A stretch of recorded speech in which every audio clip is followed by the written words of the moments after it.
नमस्कार, मैं हूं विक्रांत यादव और आप देख रहे हैं आपका अपना चैनल दा स्वतंत्र।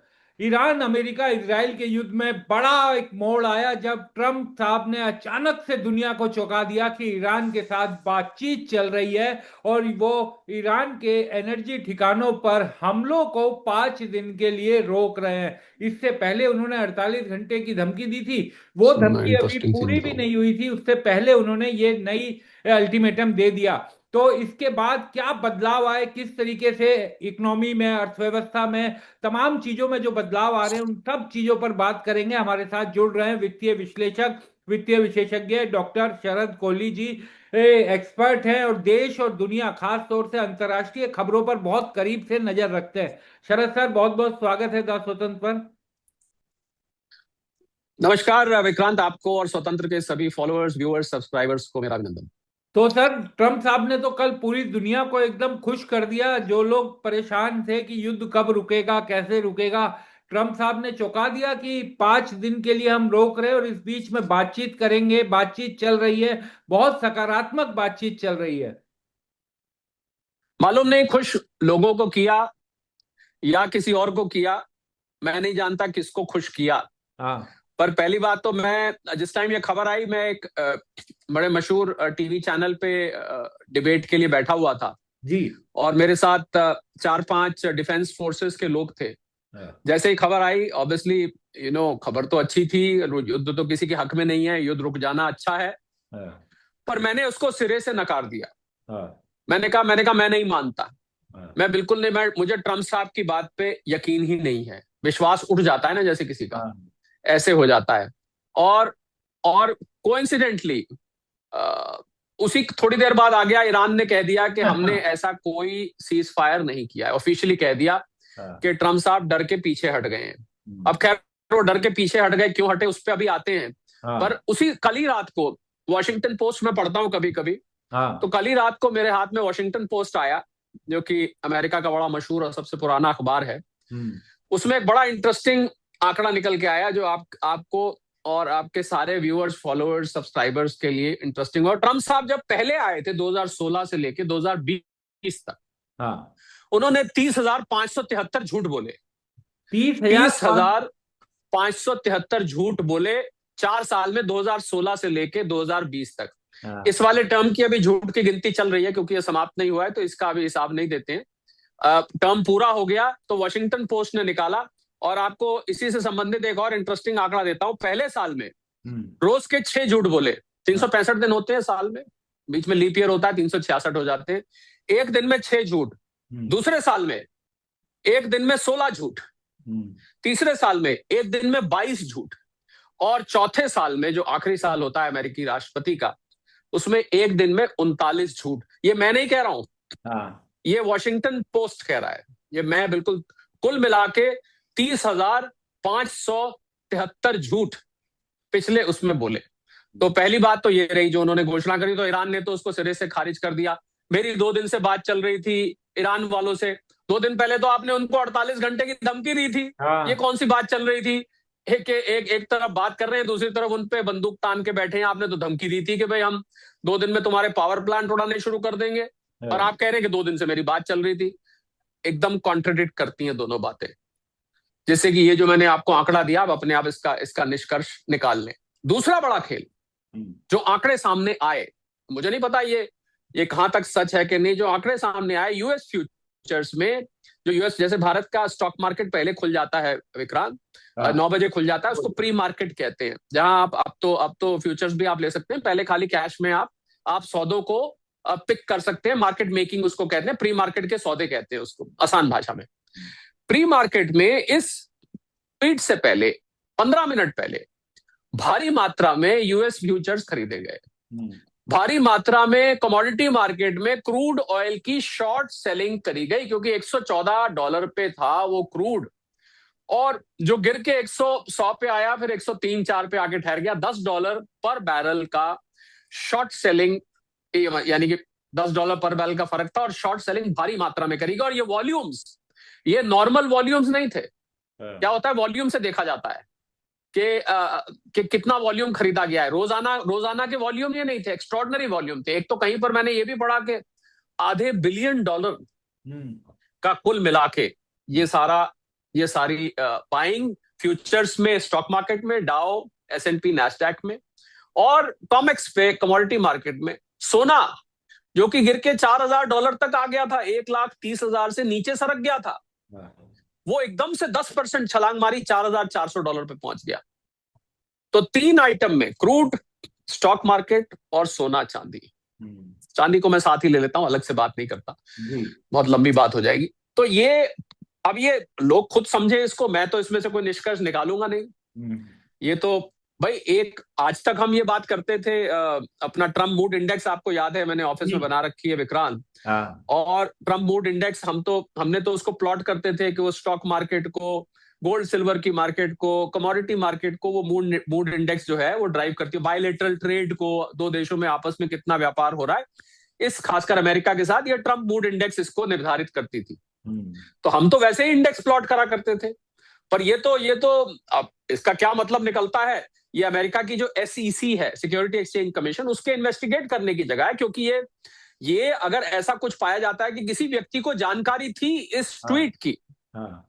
तो ये इनसाइडर ट्रेडिंग मानी जाएगी हाँ। विक्रांत। बिल्कुल सही बात है। This is insider trading. तो SEC को चाहिए इसको इन्वेस्टिगेट करे। बल्कि बल्कि मैं तो अब पीछे पलटूंगा पन्ने इस हाँ। सारी गाथा के, कि पीछे जितने भी ट्रम्प साहब ने स्टेटमेंट दिए, जब जब मार्केट उठती है गिरती है, सोना चांदी उठता है गिरता है, क्रूड ऑयल की प्राइसेस गिरती हैं उठती हैं, और भी कमोडिटी, सोना चांदी क्यों, बाकी कॉपर है, दुनिया भर की कमोडिटी गिरती उठती हैं। तो ये तो हम तो आज तक ट्रम्प साहब की स्टेटमेंट्स पर नाच रहे थे। हाँ। बेचारे छोटे निवेशक, हाँ। बेचारे इनोसेंट निवेशक, हम्म। उन्होंने क्या बिगाड़ा था? उनकी क्या गलती है जो बेचारे घाटा खाते रहते हैं या थोड़ा बहुत मुनाफा करके तसल्ली हो जाते हैं? यहां तो billions and billions of dollar का, किस व्यक्ति को यह खबर थी ट्रुथ सोशल की विक्रांत? हाँ। ये खुलासा होना चाहिए। कैसे 15 मिनट ट्वीट से पहले ये फ्यूचर वॉल्यूम बिल्ड होने लग गए, और एकदम ट्वीट आया जिसको ईरान ने सिरे से नकार दिया।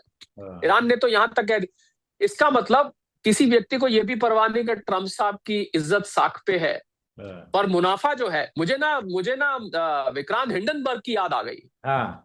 आपको याद होगा हिंडनबर्ग और अडानी ग्रुप का जो किस्सा हाँ। हुआ था। अब तो हिंडनबर्ग हिडनबर्ग हो गया, वो गायब हो गए, बंद बंद हो गए, कंपनी में दुकान ताले लग गए।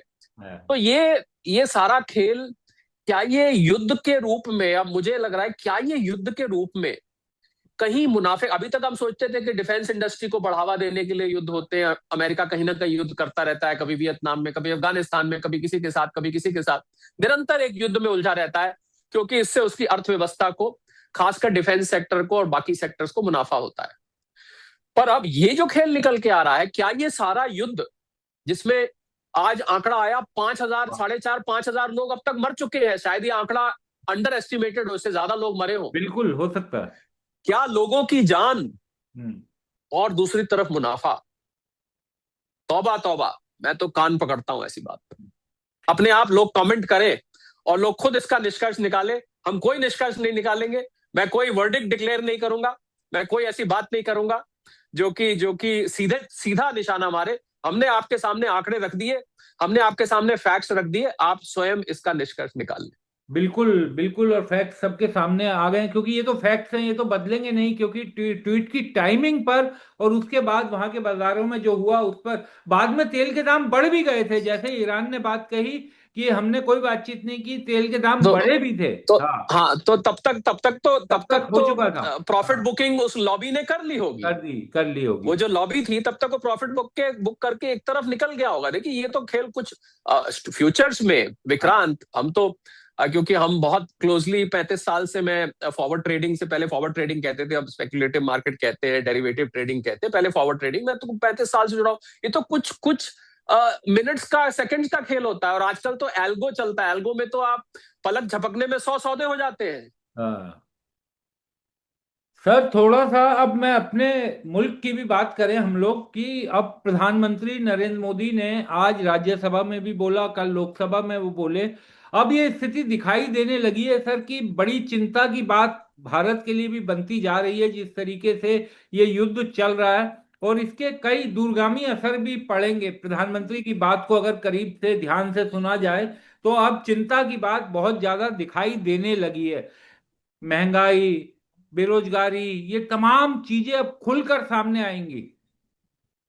देखिए, मैं तो एक इकोनॉमिस्ट हूँ, फाइनेंस एक्सपर्ट हूँ। मैं तो पहले दिन से ये बात बोल रहा था हाँ कि ये चिंता की बात है। पर क्या है कि इस सरकार में अच्छी बात क्या है कि किसी को भी ऐसे चिंता जाहिर करने के लिए ऑथोराइज नहीं किया जाता है। हाँ हाँ।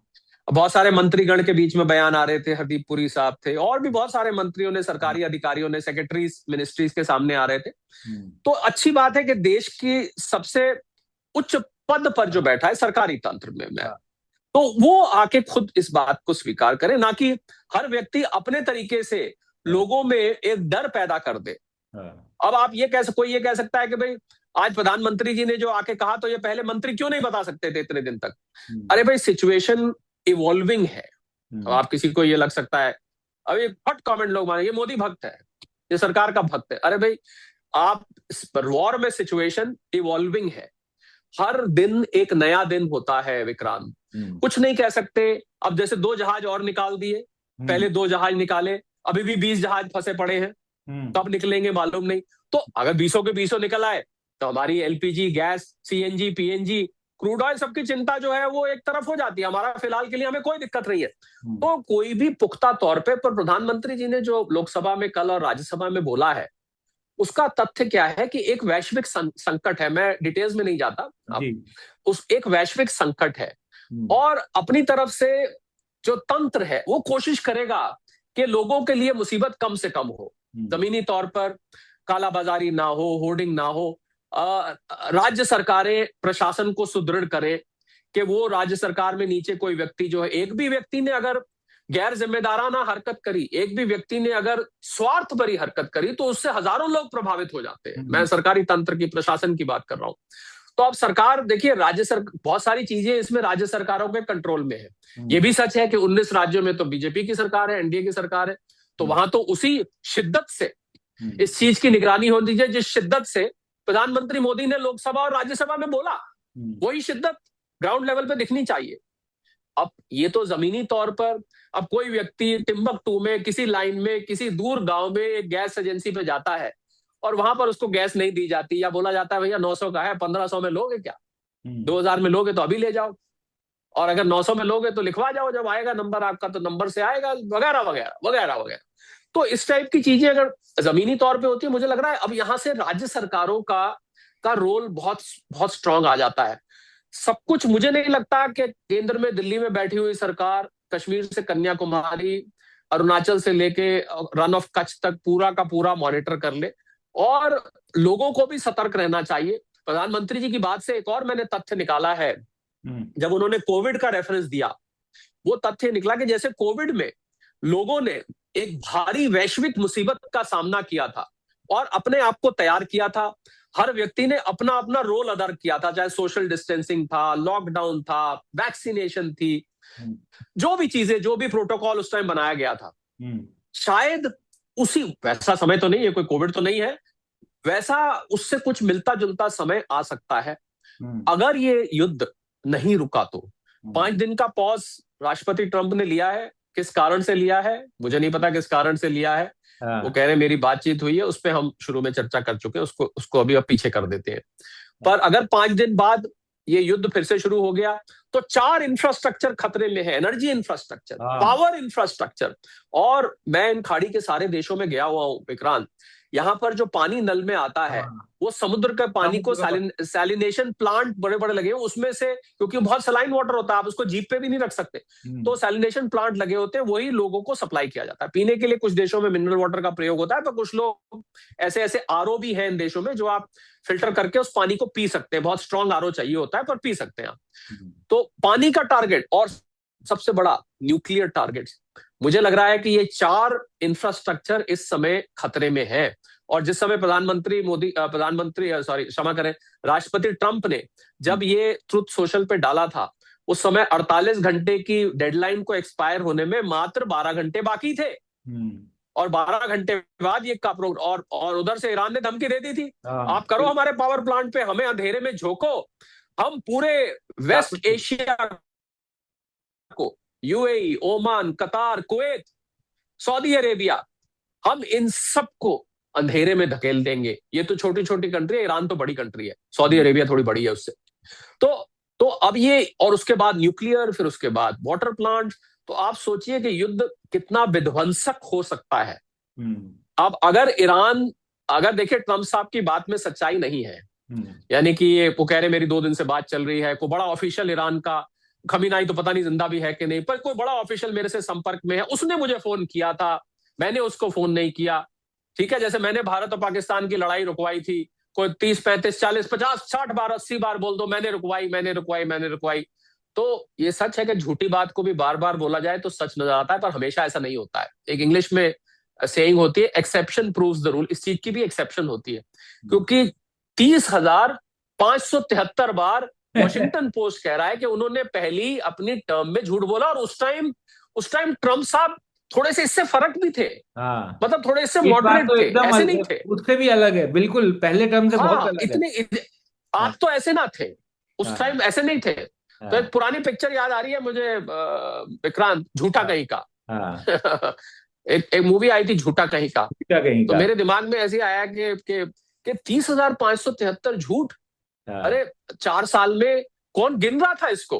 किसी ने गिने? वॉशिंगटन पोस्ट एक बड़ा अखबार है, उन्होंने गिने होंगे कहीं पर, सारी स्टेटमेंट्स उन्होंने नोट करी होगी। उस टाइम तो वो ट्विटर पे होते थे, हाँ, शायद उनके जितने ट्वीट्स थे वहां से निकाला होगा, जहां से भी निकाला होगा। और हाँ, इस बार तो अरे वाह क्या बात है, इस बार तो जवाब ही नहीं है। इस बार तो 80 झूठ तो भारत पाकिस्तान के हो चुके हैं। एनीवे, वो एक अलग बात है। तो कुल मिला के अगर फ्राइडे को जब हाँ, ट्रम्प साहब ने ये डेडलाइन दी है कि 5 दिन के लिए मैं आंशिक तौर पर सीज फायर कर रहा हूं, इस बीच ईरान ने अपने हमले नहीं रोके। ईरान ने हाँ, कल यरूशलेम पर फिर हमला कल कर भी दिया, किया, बिल्कुल क्योंकि किया। क्योंकि ईरान कहता है तुम तो डर के पीछे हट गए भैया, आप तो डर गए, हमसे डर के पीछे हट गए। तो मुझे लग रहा है कि जहां तक भारत की बात है विक्रांत, तो प्रधानमंत्री मोदी ने संकेत दे दिया है कि अगर ये युद्ध, मैं चलिए ऐसे कह देता हूं, दोबारा शुरू हो गया फ्राइडे के बाद हाँ, से, अगर ये युद्ध शुरू हो गया, तो अब की बार एनर्जी, पावर, हम्म, वाटर और सैलिनेशन प्लांट्स, ये 4 टारगेट, न्यूक्लियर, ये न्यूक्लियर। टारगेट रहेंगे। और अगर ये टारगेट हो गए तो युद्ध बहुत विध्वंसक हो जाएगा। और अगर ऐसा होता है तो हमें एक आपदा के लिए, आपदा जैसी परिस्थिति के लिए तैयार रहना चाहिए, क्योंकि हमारी अपनी गैस की प्रोडक्शन हम कितनी भी बढ़ा लें, पर इतनी नहीं बढ़ा। 60%, मोदी प्रधानमंत्री ने स्वयं कहा कि 60% हम वहां से लेते हैं, हम इतनी थोड़ी ना बढ़ा लेंगे कि 60%। तो जो व्यक्ति अब तो 10 किलो का सिलेंडर इसीलिए कंसिडर किया जा रहा है कि भैया 14 किलो का मत दो, 10 10 किलो का दो, लोग बर्बाद ना करें, कंजूसी करें। तो मुझे लग रहा है हमें कंजर्वेशन के लिए तैयार हो जाना चाहिए, हमें पब्लिक ट्रांसपोर्ट, इलेक्ट्रिक कुकिंग वगैरह के लिए तैयार होना है। दूसरा, हमें महंगाई के लिए तैयार हो जाना चाहिए, क्योंकि जितने भी हमारे इंपोर्ट्स हैं वो इस समय महंगे होने जा रहे हैं। मैंने आपको पहले ही बताया था, एक मिनरल वाटर की बोतल तक महंगी हो सकती है, क्योंकि उसमें जो प्लास्टिक लगता है पॉलीमर से बनता है, पॉलीमर का भी ईंधन से संबंध है और इंपोर्ट से संबंध है। बिल्कुल सही इतनी बात। सारी बहुत सारी कंपनीज ने अपने दाम बढ़ाने शुरू कर दिए, तो महंगाई का असर होगा। दूसरा, हमारी शेयर मार्केट के निवेशकों को और झटकों के लिए तैयार रहना चाहिए अगर ऐसा होता है। दूसरा, अगर क्रूड ऑयल की प्राइस निरंतर बढ़ती जाती है, मैंने आपको क्रूड ऑयल का सोने का रिश्ता बता दिया था खोल के, हाँ, अगर क्रूड ऑयल की प्राइस बढ़ती जाती है तो सोने चांदी में अभी और गिरावट आने का संभावना हो सकती है। तो हाँ, इसलिए उसके लिए भी तैयार रहना चाहिए। हालांकि मैं ये जोड़ना चाहूंगा साथ में विक्रांत, हाँ, कि सोने चांदी की ये गिरावट हाँ, मेरे डेफिनेशन के हिसाब से आर्टिफिशियल है, ये अच्छा, कृत्रिम है। हाँ, क्यों क्यों कृत्रिम है? क्योंकि डॉलर मजबूत नहीं हो रहा, डॉलर हाँ, महंगा हो रहा है। हाँ, डॉलर मजबूती और महंगे में फर्क है। मजबूत होता है जब उसकी डॉलर की इंट्रिंसिक वैल्यू बढ़ जाती है, हम्म, मजबूत होता है जब डॉलर की डिमांड बढ़ जाती है। और डिमांड बढ़ने से हमें ज्यादा डॉलर चाहिए, क्योंकि क्रूड ऑयल महंगा हो गया, हमें ज्यादा डॉलर चाहिए। तो ज्यादा डॉलर चाहिए तो डॉलर इंडेक्स बढ़ती है, डॉलर इंडेक्स बढ़ती है तो सोना चांदी पर दबाव पड़ता है, क्योंकि फिर और ऊपर से महंगाई बढ़ने का हो जाता है, तो फेड रेट नहीं कट करेगा। फेड रेट बढ़ाएगा तो सोने चांदी पर प्रेशर पड़ेगा, इसे ईटीएफ भी बेचने लगेंगे, उधर सटोरिये शॉर्ट सेलिंग शुरू कर देंगे। कुल मिला के सोने चांदी पर ये 3 4 कारण बन जाते हैं, जियो पोलिटिकल टेंशन ऊपर होने के बाद भी।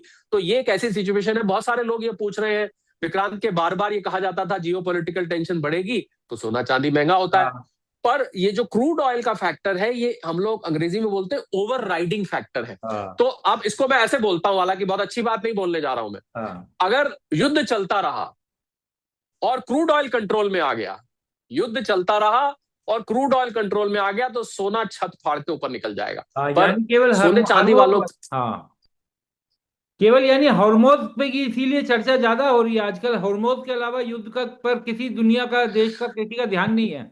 नहीं नहीं, हॉर्मोज, स्ट्रेट ऑफ हॉर्मोज। और अब दूसरा कारण जो हाल में गिरावट हुई थी जब ये $4,000 तक आया था विक्रांत, हाँ, दूसरा गिरावट था जो धमकी आ रही थी एनर्जी इंफ्रास्ट्रक्चर को हाँ, डिस्ट्रॉय करने की। हाँ, वो स्ट्रेट ऑफ हॉर्मोज से भी ज्यादा खतरनाक है, क्योंकि स्ट्रेट ऑफ हॉर्मोज तो एक रास्ता है। अरे हाँ, भाई, आपने टोल लगा दिया, नाकाबंदी कर दी, टोल ले लो, कभी ना कभी खोलोगे। पर जब एनर्जी इंफ्रास्ट्रक्चर ही डिस्ट्रॉय हो जाएगा तो फिर तो क्रूड ऑयल कहां से निकलेगा, कहां से आएगा, गैस कहां से आएगी। तो ये जो हाल की गिरावट, और जबरदस्त गिरावट आई थी, 10% सीधा करीब करीब एक दिन में लुढ़क गया। हाँ, तो वो मुझे लग रहा है कि वो प्रेशर आ सकता है। परंतु मैं ये मानता हूं विक्रांत, क्योंकि सेंट्रल बैंक्स ने कोई बिकवाली नहीं करी है, कोई बिकवाली नहीं करी है। ये प्रॉफिट बुकिंग ईटीएफ्स में हुई है। ज्यादा प्रॉफिट कमाया है सटोरियों ने, जो शॉर्ट सेल करते हैं। और ये सटोरिये इस बार कॉमेक्स में ज्यादा थे, एमसीएक्स में इतने नहीं थे, कॉमेक्स में ज्यादा थे, जिन्होंने शॉर्ट सेलिंग धड़ाके से करी है, धड़ल्ले से। बिलियंस एंड बिलियंस डॉलर की शॉर्ट सेलिंग इस टाइम कॉमेक्स में हुई है। और देखिए, जब कोई बेचता है तो कोई खरीदता भी है। हाँ, मेरे हिसाब से बेचने वाले ने जरूर मुनाफा कमाया होगा वापस खरीद के, पर इस समय बहुत अच्छा मौका है सोने में एंट्री करने का। क्योंकि मैं तो 2 साल का होराइजन लेके चल रहा हूं। हाँ, 2 साल का होराइजन अगर आप रखते हैं तो आपको ये विक्रांत, मैं पंजाबी फैमिली से आता हूं, जी, तो मुझे पंजाबी बोलनी आती है। पंजाबी में एक कहावत होती है, उसकी हिंदी में बना के आपको सुनाऊंगा। हाँ, उसमें पंजाबी में कहते हैं, "एयो मौका हथ ना आना"। हाँ, मतलब यही मौका है, फिर कभी हाथ नहीं आएगा। मुझे लग रहा है ये कीमतें, और यही मैं शेयर मार्केट के लिए भी कह रहा हूं विक्रांत। आपने एक चीज नोट करी शेयर मार्केट में, जी, कल एफआईआई ने 10,000 करोड़ से ज्यादा का हाँ, सामान बेचा है। कल की बात कर रहा हूं, आज तो जी, मार्केट थोड़ी उठी है, ठीक हाँ, है। अब 400 पॉइंट में थोड़ी मान लगती है, कैसे कैसे दिन आ गए। हम्म, 10,000 करोड़ का माल एफआईआई ने कल बेचा है। डीआईआई ने हाँ, 12,000 करोड़ का माल खरीदा। ये वही पैसा है जो हाँ, आप लोग एसआईपी में लगाते हैं, ये वही पैसा है जो आप म्यूचुअल फंड में लगाते हैं। आपको क्या लगता है कि ये डीआईआई के यहाँ जो रिसर्च स्कॉलर्स बैठे हुए हैं, जो रिसर्च एनालिस्ट बैठे हुए हैं, वो सबके सब बेवकूफ हैं, वो सबके सब गधे हैं? नहीं, ऐसा नहीं है। उनको ये वैल्यूएशंस इतनी अट्रैक्टिव हो गई है। इस समय हमारी जो एवरेज पीई है विक्रांत, वो 18-19 के करीब आ गई है। हाँ, कहा वो 25 होती थी। भारतीय मार्केट को महंगा कहा जाता था। आज हमारी इतने स्टॉक, यहां पर मैं स्टॉक का नाम नहीं लूंगा हाँ, क्योंकि मैं बिल्कुल, स्पेसिफिक स्टॉक्स की बात नहीं करता हूं, पर कितने ऐसे स्टॉक्स हैं जो मेरे सामने इस समय भी स्क्रीन पे, मेरी आंखों के सामने, स्क्रीन के ऊपर बड़ा स्क्रीन लगा हुआ है, जो कि अट्रैक्टिव अट्रैक्टिव वैल्यूएशंस पे आ गए हैं। जो समझदार आदमी होता है ना, जब सब बेचते हैं तो वो खरीदता है, जब सब खरीदते हैं तो वो बेचता है। वॉरेन बुफे साहब से सीखना चाहिए। तो गोल्ड और सिल्वर में निवेश करने वालों, तसल्ली सीट बेल्ट बांध के बैठ जाइए, आराम से आप रिलैक्स करिए, लॉस बुक मत करिए, इसको लंबे वक्त के लिए रख लीजिए। अगर थोड़ा बहुत पैसा है तो अपने सलाहकार से, अपने इन्वेस्टमेंट एडवाइजर से पूछ के, फाइनेंशियल एडवाइजर से पूछ के आप सोने को खरीद सकते हैं। ये भाव शायद आपको, और शायद इससे भी कम भाव आपको शायद ना मिले। आपको ही कहेगा कि भाई बॉटम बन गया है। हाँ, क्या ये बॉटम है? मैंने तो कहा अगर ये एनर्जी और न्यूक्लियर पे हमला हो गया तो ये बॉटम कहां है, ये तो और नीचे जा सकता है। और नहीं, पर अब सवाल ये है कि क्या आप बॉटम पकड़ सकते हैं? गिरती कभी नहीं, हुई चीज को कहां तक गिरेगी आप पकड़ थोड़ा ना सकते हैं। तो इसका तरीका क्या होता है? इसीलिए एसआईपी फॉर्मेट सिप करके करिए। थोड़ा सा भी ले लिया, फिर जब ट्रम्प साहब कुछ और ट्वीट करेंगे थोड़ा सा तब ले लिया, फिर जब एनर्जी इंफ्रास्ट्रक्चर का अगर 5 दिन बाद क्या होता है मालूम नहीं क्या होता। अब देखिए, रिकवर करके सोना अभी थोड़ी देर पहले 4,400 पे भी आ गया। हाँ, तो ये सारा खेल, पर्दे के पीछे का खेल, मुझे लग रहा है लोगों को सीधा, तो पर्दे के पीछे की चीज सीधी दिखाई तो देती नहीं है विक्रांत। हाँ, पर्दे के पीछे की चीज को देखने के लिए आपको अपनी छठी इंद्री चाहिए, आपको अपनी तीसरी आंख चाहिए, जो आप पर्दे के पीछे खोल के देख ले, या आपको द स्वतंत्र देखना चाहिए, जहां लोग आके आपको पर्दे के पीछे का खेल बता देते हैं। अरे शरद सर, आप इतनी पॉजिटिविटी फैलाने की बात कर रहे हैं, और लेकिन हेडलाइन तो ये बनती है ना कि 40 साल में सोने में इतनी गिरावट नहीं देखी गई। 1975 के बाद की ये सबसे बड़ी गिरावट थी। तो पब्लिक, तो जो जनता है वो तो एक समय घबराई हुई है ना कि आगे क्या होगा। सर हाँ, विक्रांत, हम्म, 40 साल में तो हर चीज कभी ना कभी पहले घटती है ना। पहले हाँ, आपके भी तो सिर पे पूरे बाल थे। पूरे बाल थे, आपके भी तो बाल कभी काले थे, पहले तो कभी ऐसा नहीं था कि आपके सिर पे, तो ये कोई बात थोड़ी ना हुई कि 40, अरे भाई 40 साल में बड़ी गिरावट देखी गई, तो इसका मतलब ये तो नहीं कि कोई घटना पहली दफे घट ही नहीं सकती है। ठीक है, आपकी शादी भी तो पहले नहीं हुई थी, फिर कभी एक दिन हो गई। आपने क्यों नहीं कहा कि मेरी तो यार 26 साल से कभी आज तक शादी नहीं हुई थी, आज शादी कैसे हो गई? ये तो ऐसा सवाल हो गया। भाई जब भी कोई चीज पहले घटती है घटना, तो वो पहले नहीं घटी होती, तभी वो पहली बार घटती है। मैंने माना कि 40 साल में हम हर चीज को, विक्रांत, हम ट्रेंड की तरह, पहले ट्रम्प साहब भी तो नहीं थे।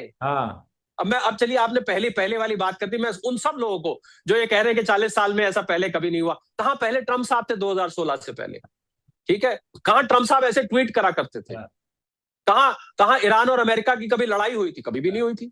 कब इसराइल ईरान मिलकर ईरान को लड़ाई करी थी? कभी भी नहीं हुई थी। बहुत सारी चीजें पहली हो रही हैं। एक बार इसी पे शो करेंगे क्या चीज पहली बार हो रही है, उसमें ये भी एक आ जाएगा कि 40 साल में इतनी बार। तो ये 40 साल में गिरावट, हम हर चीज को पीछे के ट्रेंड से स्टडी नहीं कर सकते। हम जो आज घटनाएं घट रही हैं उनका क्या असर है मार्केट पर, ये हमें देखना चाहिए। मुझे लग रहा है पीछे आप पलट के देखेंगे तो बहुत डिप्रेशन आएगा। अरे 40 साल में ऐसा नहीं हुआ भैया, ये तो इस बार तो कहर ही मच गया है। अरे कहर तो तब भी मचा था जब ब्याह शादी हुए थे सबके। सही बात। सर एक क्षमा चीज करें मैं जरूर आपसे शरद जी समझना चाहूंगा, जो आपने बड़ी महत्वपूर्ण बात बीच में बोली थी कि गोल्ड की जो गिरावट है वो आपको आर्टिफिशियल लगती है। अगर आप दर्शकों जी। को थोड़ा और ये समझा दें विस्तार में, तो उनके कई सवालों के उनकी देखिए जिज्ञासा का जी, जवाब मिलेगा। देखिए आर्टिफिशियल मैंने क्यों कहा, उसका कारण ये है कि एक होती है नेचुरल मूवमेंट। मान लीजिए सब कुछ ठीक है, अभी जब लड़ाई नहीं हुई थी तो क्या हो रहा था, सोना चांदी ऊपर नीचे जा रहा था। कभी एक्सपायरी का दिन आता था महीने के बाद, वहां पर एडजस्टमेंट होती थी, आपको याद होगा, जिसकी हम बहुत अक्सर कई कई आपके साथ पॉडकास्ट में, जूम पॉडकास्ट में हमने बातचीत करी, आपको याद होगा ये बात? तो बिल्कुल याद है। तो सब कुछ स्थिर था। तो क्या होता है कि जब सामान्य परिस्थितियां होती हैं तो कोई भी कमोडिटी या शेयर अपने फंडामेंटल्स के आसपास सेटल हो जाता है। आपको याद होगा मैंने ये भी कहा था, ऐसा लग रहा है $5,000 एक बेस बन गया है, याद है? $5,000 पे बहुत दिन तक चलता रहा, बिल्कुल, क्योंकि सामान्य परिस्थितियां हैं। तो कमोडिटी या स्टॉक अपने फंडामेंटल्स के आसपास आके ठहर जाता है, गिरता गिरता उठता गिरता एक जगह आके फिर ठहर जाता है। अब इसको मैंने आर्टिफिशियल क्यों कहा, क्योंकि ये फंडामेंटल्स नहीं है। फंडामेंटल ना होने का एक और कारण भी है, क्योंकि अभी तक सेंट्रल बैंक्स ने 10 ग्राम सोना भी नहीं बेचा है, किसी भी सेंट्रल बैंक ने सोना नहीं बेचा है। तो एक तो सेंट्रल बैंक ने नहीं बेचा है, दूसरा ये युद्ध की परिस्थिति और क्रूड ऑयल और स्ट्रेट ऑफ हॉर्मुज और एनर्जी पर हमले, क्या ये सामान्य परिस्थितियां हैं? ये सामान्य परिस्थितियां नहीं है। तो जो मूवमेंट असामान्य परिस्थितियों से हो रहा है उसको मैं कृत्रिम कहूंगा, यानी कि आर्टिफिशियल कहूंगा, क्योंकि एक घटना घट रही है दुनिया में एक हिस्से में, वो घटना में नए नए डेवलपमेंट्स हो रहे हैं, नए नए स्टेटमेंट्स आ रहे हैं, ट्रम्प साहब नई नई बातें कहते हैं, दिन में 3 बार पलटी मार जाते हैं। तो इससे कमोडिटी मार्केट और स्टॉक्स रिएक्ट कर रहे हैं। समझदार निवेशक, ध्यान दीजिएगा, आपकी बात का, आर्टिफिशियल बात का मैं सीधा जवाब देता हूं। समझदार निवेशक इन घटनाओं को न्यूज के माध्यम से, सोशल मीडिया के माध्यम से सुनकर अपने निवेश की दृष्टि से भुला देता है कि मैंने सुना और एक तरफ कर दिया। क्या ये युद्ध, सवाल ये उठेगा कि क्या ये युद्ध अगले 5 साल तक चलता रहेगा? हाँ, फिर चिंता की बात है। पर अभी हम ये मान के चले, मैं इतनी निराशावादी बात नहीं करूंगा कि 5 साल तक युद्ध चलता रहेगा, 2 साल तक चलता रहेगा। मैं इतना निराशावादी मैं नहीं होना चाहता। मुझे दिस टू शैल पास, एक अंग्रेजी में कहावत होती है, बुरा वक्त है, निकल जाएगा। ये एबनॉर्मल मूवमेंट है, ये असाधारण मूवमेंट है, ये एक्स्ट्रॉर्डनरी मूवमेंट है, ये आर्टिफिशियल मूवमेंट है, ये इवेंट बेस्ड मूवमेंट है, ये वॉर बेस्ड मूवमेंट है, ये ट्रम्प साहब बेस्ड मूवमेंट है, और क्या क्या बोलूं, मैं बोलता चला जाऊंगा, इसलिए मैं इसको कृत्रिम कहता हूं। बहुत बहुत शुक्रिया सर, कई जानकारियां इस इंटरव्यू के जरिए हमारे दर्शकों को मिली है, और कई उनके सवालों के भी जवाब मिले हैं इस इंटरव्यू के जरिए, निश्चित तौर पर उनके बहुत काम आएगा। बहुत बहुत शुक्रिया शरद सर, आप हमारे साथ जुड़े, थैंक यू चर्चा सो में मच। शामिल